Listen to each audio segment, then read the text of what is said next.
এরকম করে মিশিয়ে নিতে হবে।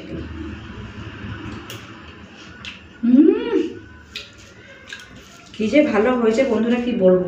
চিংড়ি মাছটা পুরো তুলে এখানে বসিয়ে দিলাম। এই চিংড়ি মাছের ভাগ কাউকেই দেবো না, আমি একা খাবো। নমস্কার বন্ধুরা, আমি মধুস্মিতা, আমার চ্যানেলে আপনাদের সকলকে জানাই স্বাগত। বন্ধুরা কেমন আছেন? আশা করছি সবাই ভালো আছেন, সুস্থ আছেন। তো আজকে রান্না করব ফুলকপি আলুর ঝোল, তার সাথে করব চিংড়ি মাছ বাটা। যেহেতু বাড়িতে আজকে আমরা দুজন, ছেলে আর আমি, মানে ছোটো ছেলে আর আমি, ওই দুজনই খাবো, আর কেউ নেই বাড়িতে, তাই জন্য এই সাদা মাটা রান্না করে দিচ্ছি। আর ফুলকপি আর আলু ঝোলটা করবো, তার সাথে ছেলের জন্য একটা ডিম সিদ্ধ করে দিলেই ও খেয়ে নেবে, ও যেহেতু এই ছোটো চিংড়ি মাছ খাবে না। আর এই ঝোলের জন্য একটুখানি এই যে মশলাপাতি কেটে রেখেছি, আদা রসুন পেঁয়াজ গোটা জিরে কাঁচা লঙ্কা নিয়ে নিয়েছি, এগুলো বেটে নেবো। আর এদিকে ভাতটা বসিয়ে রেখে দিয়েছি, দুজন খাবো যেহেতু।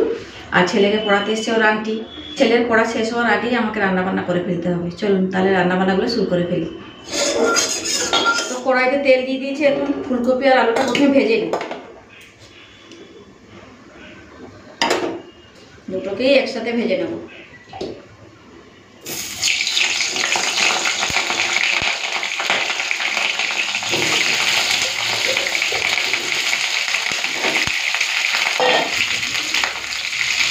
ফুলকপি আলু ভাজার সময় একটু নুন আর হলুদটা দিয়ে দিচ্ছি।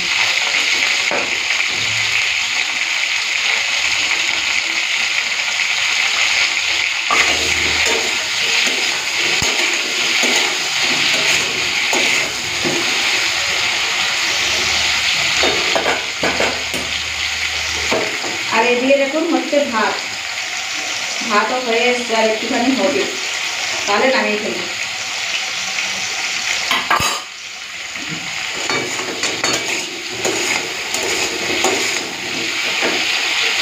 এদিকে একটা কৌটো নিয়েছি, এতগুলো চিংড়ি মাছকে আমি একা খাবো নাকি, তুলে রেখে দিই, আমার মতো একটু নেব।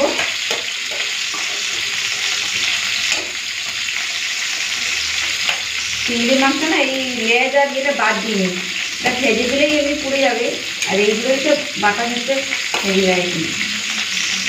একটুখানি রেখে দিই আর আমার মতো করে একটু নিয়ে নেব, এটা আমার হয়ে যাবে। এটা খুঁজে এখন তুলে রেখে দিই।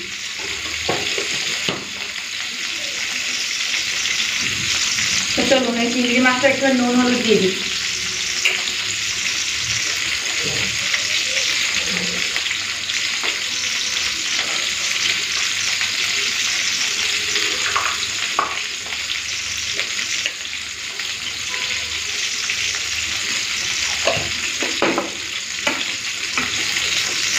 হাত দিয়ে মাখাচ্ছি না কিন্তু, কারণ আছে। তার কারণ হচ্ছে এই যে চিংড়ি মাছের এই যে ওই যে মাথাগুলো তো কেটে বাদ দিয়ে নি, যদি একটা ফুটে যায় না আমার আঙুলে, তাহলে মাংসটা পুরো কেটে যাবে। আমার একবার এরকম কেস হয়েছিল, অবস্থা ভীষণই খারাপ হয়ে গেছিল আমার এই বাঁ হাতে, চিংড়ি মাছ ছাড়াতে গিয়ে, জানেন। চলো মেখে নিয়েছি, আর এদিকে ফুলকপিটাও ভাজা হয়ে গেছে, তুলে নেব।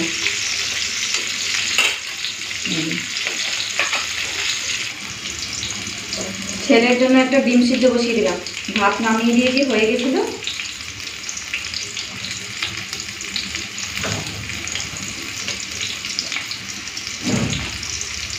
একটুখানি নুনও দিয়ে দিচ্ছি সেদ্ধ করার সময়।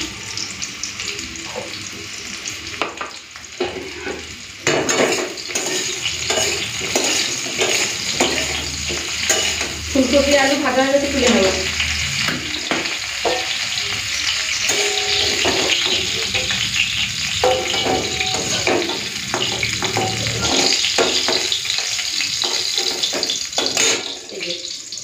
চলুন মশলাটা বেটে দিই, গ্যাসটা এখন বন্ধ করে দিই।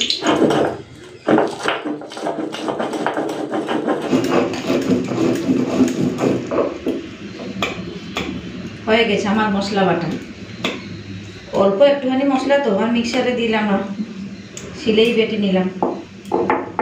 আবার এই শিলেই বাটবো চিংড়ি মাছ। তো হাতটা ধুয়ে নিলাম, আর শিলটা ধুলাম না, থাক এরকমই। চিংড়ি মাছটা ভেজে শিলেই দিয়ে দেবো, শিলেই বাটবো তো, তাই চলুন আলু ফুলকপি ঝোলটা রান্না করে ফেলি। আর তেল দিচ্ছি না, ওই তেলেই রান্নাটা করবো। তো একটুখানি চিনি দিয়ে দিচ্ছি, কালার ভালো আসবে। বেশি রিচ করবো না, আজকে পুরো সাদা মাটা রান্না।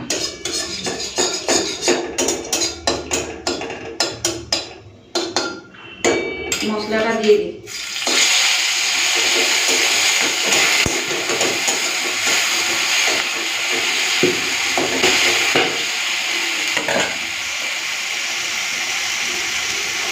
নুন দিয়ে দিয়েছি, বড় ছিটকাচ্ছে তাই জন্য একটু নুন দিয়ে দিলাম। হলুদের গুঁড়ো দিয়ে দিচ্ছি।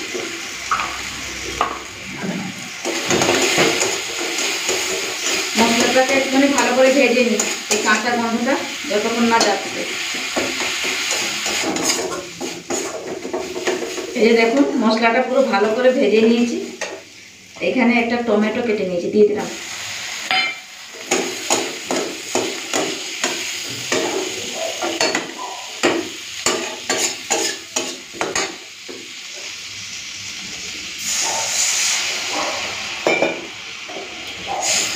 আজকে অল্প তেলেই আলু ফুলকপির তরকারিটা করে নিচ্ছি।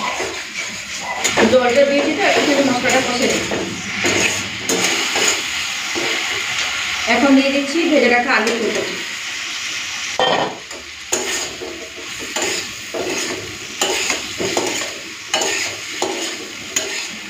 একটুখানি কষে নিই, তারপরে জল দিয়ে দেবো। তো এই যে দেখুন কত সুন্দর কষা হয়ে গেছে, জল দিয়ে দিই। অল্প তেলে করেছি, দেখুন কত তেল তেলে। আসলে তেলটা অল্প দিলাম, ফুলকপি যখন ভেজেছিলাম না প্রচুর তেল টেনেছি। বেশি তেল খাওয়া তো ভালো না, এবারে ছোটো বাচ্চা খাবে তাই জন্য অল্প তেলেই রান্নাটা করেছিলাম। চলুন জলটা দিয়ে দিই।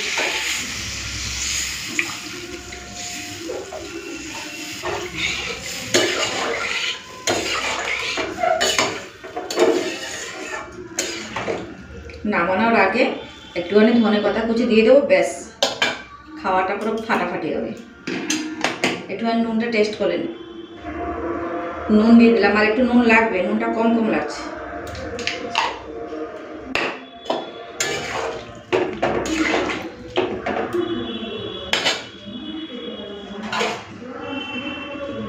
ঢাকা দিয়ে দিলাম, গ্যাসটা একটুখানি কমিয়ে দিচ্ছি, তাহলে কম আঁচে রান্নাটা হবে। তো ফুলকপি আলু তরকারি হয়ে গেছে, আর গ্যাসটা বন্ধ করে দিই এখন। আর তরকারিটা বসিয়ে রেখে আমি এদিকে সব জোগাড়পাতি করছিলাম। এই যে ধনেপাতা কেটে নিয়েছি, পেঁয়াজ, কাঁচা লঙ্কা, শুকনো লঙ্কা রেডি করে রেখেছি চিংড়ি মাছের জন্য। আর এই ধনেপাতাটা একটুখানি বেশি করে নিয়েছি, চিংড়ি মাছের বাটাতেও একটুখানি দেবো, খেতে বেশ লাগবে। চলুন ঝোলটা হয়ে গেছে, ঢেলে নিই। তো এই যে একটু ঝোল ঝোল রেখেছি, ভাতে মেখে খেতে তো হবে বলুন।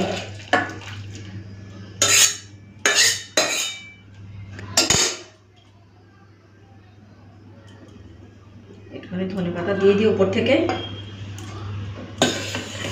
চলুন এটা তো হয়ে গেছে, কড়াইটা ভালো করে ধুয়ে নিই, তারপরে চিংড়ি মাছটা ভেজে নিই। কেমন হয়েছে দেখে বলুন। তো কড়াই ধুয়ে গরম করে নিয়েছি, দিয়ে দিচ্ছি সর্ষের তেল।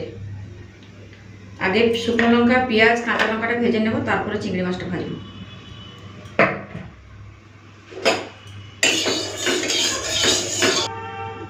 তেলটা গরম হয়ে গেছে, এখন শুকনো লঙ্কা, কাঁচা লঙ্কা, পেঁয়াজ ভেজে নিই। একটুখানি ফাটিয়ে দিলাম।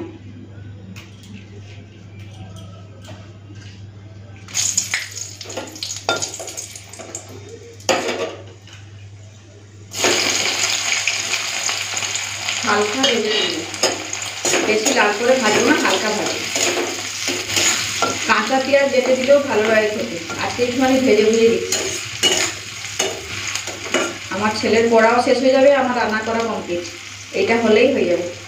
এখন অবধি ওর আন্টি যায়নি পড়াচ্ছি।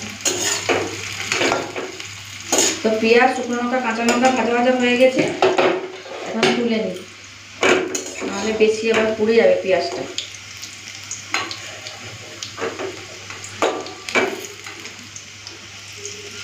তেলটা মনে হচ্ছে কোনো বেশি দিয়ে ফেললাম। এই যে এখন চিংড়ি মাছটা ভেজে নেব।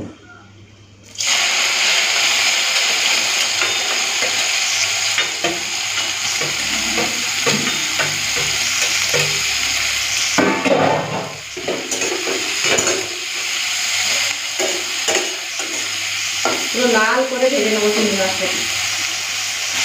এই চিংড়িগুলো না বেছে গুছিয়ে একটু মানে কাঁটা তেঁতুল আর গাঁঠি কচু দিয়ে টক বানালেও বেশ খেতে লাগে। একদিন বানাবো, ওটা রেখে দিলাম তো, একটুখানি গাঁঠি কচু আনবো আর কাঁটা তেঁতুল তো বাড়িতেই আছে, ওটা দিয়ে টক করি। আমরা বেশ খাই এই টক রান্না করে, সবাই ভালোবাসি আমাদের বাড়ি। গ্যাসটা বন্ধ করে দিয়েছি, এখন এই কড়াইতে থাক, মানে ঠান্ডা হোক, তারপরে আমি শিলে দিয়ে বাটবো। বন্ধুরা, এরকম ভাজা চিংড়ি মাছ খেতে ভালো লাগে না বলুন? আমার তো ভীষণই ভালো লাগে, আপনাদেরও নিশ্চয়ই ভালো লাগে। ঠান্ডা হোক, তারপরে বেটে নেব। এই যে দেখুন, আওয়াজটা শুনেই বুঝতে পারছেন কতটা মচমচে হয়েছে। চলুন এখন ডাইরেক্ট নিয়ে যাব শিলপাটায়, বেটে নেব চিংড়ি মাছ।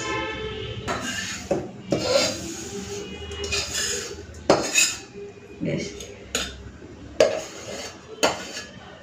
এইগুলোও দিয়ে দিচ্ছি। আজকে মিক্সিতে দিলাম না, শিলেই বাটলাম। শিলে বাটলে না টেস্টটা আরও বাড়ে। বেশি প্লেন করবো না তো, জাস্ট একটুখানি যেমন থেঁতো করা হয় সেই টাইপেরই করবো।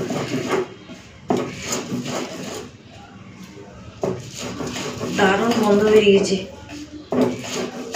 আজকে মনে হয় এই চিংড়ি মাছ বাটা দিয়েই আমার ভাত খাওয়া শেষ হয়ে যাবে। ফুলকপির তরকারি আর খেতে লাগবে না, জানেন তো।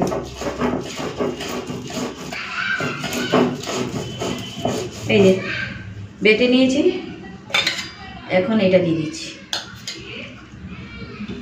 বেশি করে একটুখানি ঝাল দিয়েছি, ছেলে তো খাবে না, আমি একা খাবো, তাই জন্য বেশি করেই দিলাম।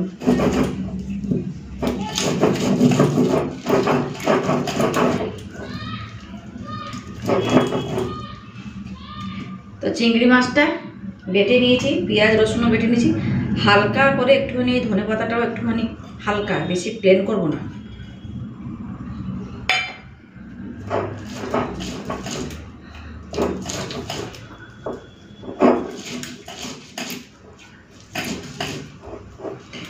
ছোট শিল তো পড়ে যাচ্ছে খালি আমার, এদিক ওদিক ছড়িয়ে পড়ে যাচ্ছে।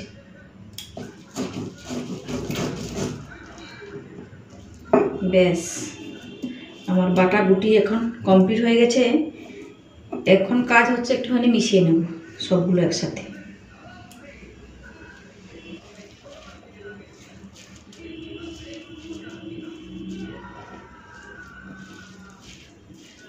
এরকম করে মিশিয়ে নিতে হবে। বেশি প্লেন করলাম না, বেশি মিহি করে বেটে নিলে না সেই স্বাদটা পাওয়া যাবে না। এইরকম বেটে খেলে তার মজাই আলাদা হবে। সামান্য একটুখানি নুন দেব, দেখি একটুখানি নুনটা টেস্ট করে নিই, তারপরে দেব।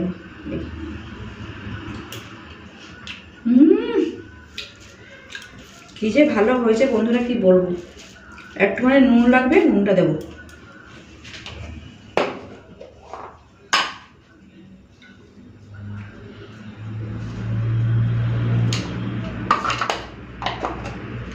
চলুন,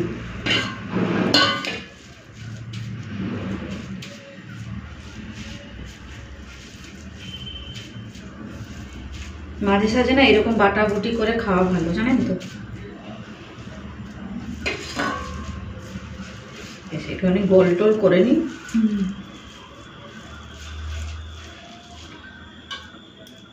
চিংড়ি মাছ বাটা কেমন হয়েছে দেখুন, আর কমেন্টস করে জানাবেন কিন্তু ভালো হয়েছে কিনা।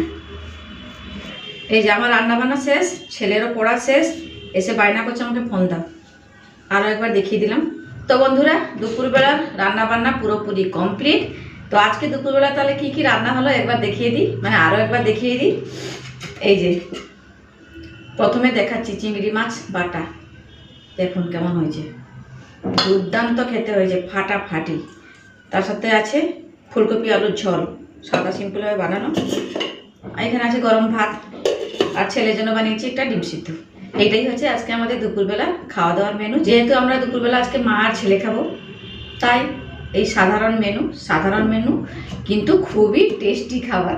টেস্টি হচ্ছে চিংড়ি মাছ বাটাটা, দুর্দান্ত খেতে হয়েছে বন্ধুরা। তো চলুন ভাতটা বেড়ে নিই।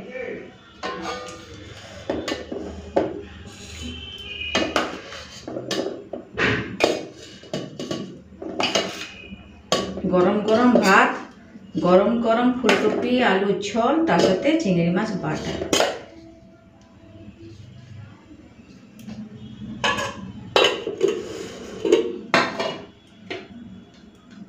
চিংড়ি মাছটা পুরো তুলে এখানে বসিয়ে দিলাম। এই চিংড়ি মাছের ভাগ কাউকেই দেবো না, আমি একা খাবো। তো নিয়ে নিলাম ভাত আর চিংড়ি মাছ বাটা। এখন নিয়ে নেব ফুলকপি আলুর ঝোল।